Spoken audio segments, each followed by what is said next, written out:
Jackson Pollock was born on January 28, 1912, to Leroy and Stella May in Cody, Wyoming.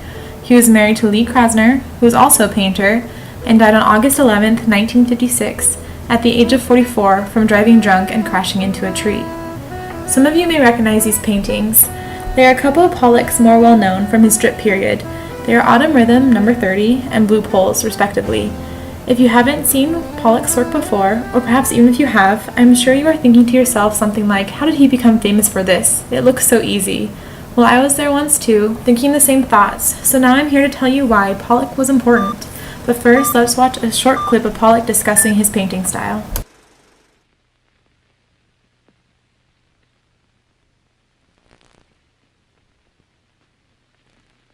I don't work from drawings or color sketches. My painting is direct. I usually paint on the floor. I enjoy working on a large canvas. I feel more at home, more at ease in a big area. Having the canvas on the floor, I feel nearer, more a part of the painting. This way I can walk around it, work from all four sides, and be in the painting, similar to the Indian sand painters of the West. Sometimes I use a brush, but often prefer using a stick. Sometimes I pour the paint straight out of the can. I like to use a dripping fluid paint. I also use sand, broken glass, pebbles, string. A method of painting is the natural growth out of a need. I want to express my feelings rather than illustrate them. Technique is just a means of arriving at a statement.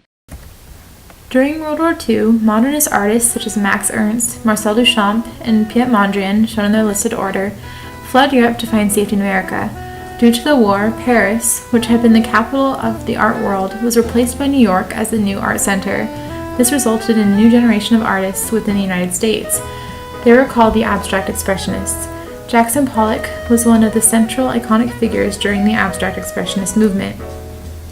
In stark contrast to all of the pre-war art styles, like the examples being shown, Abstract Expressionism focused on using colors and forms as a means of expression. An American art critic named Harold Rosenberg used the term he coined, action painting, as a way in which to describe the actual act of painting, like what is being demonstrated in Hans Namuth's photos of Pollock. The significance of this is that attention was shifting from the final product of the art to the process of creating it. It was all in the gestures, strokes, thrown paint, stains, strips, and so forth, and it was unlike anything else before.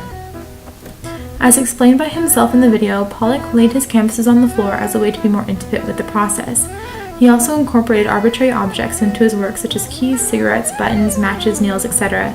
These techniques that Pollock used in his pieces were completely new during that time period. They extended beyond the boundaries that had previously defined art. In conclusion, as an answer to the question you may or may not have been asking yourself at the beginning, that is, how is he famous for this? I think it suffices to say that, well, it's a bit more complicated than that. It goes beyond just the visual aesthetic of the piece. It is more about the context surrounding it. Jackson Pollock, along with other abstract expressionists, revolutionized art through opening up the doors to countless possibilities and ultimately redefining what it meant to create art. And that is what makes him so famous.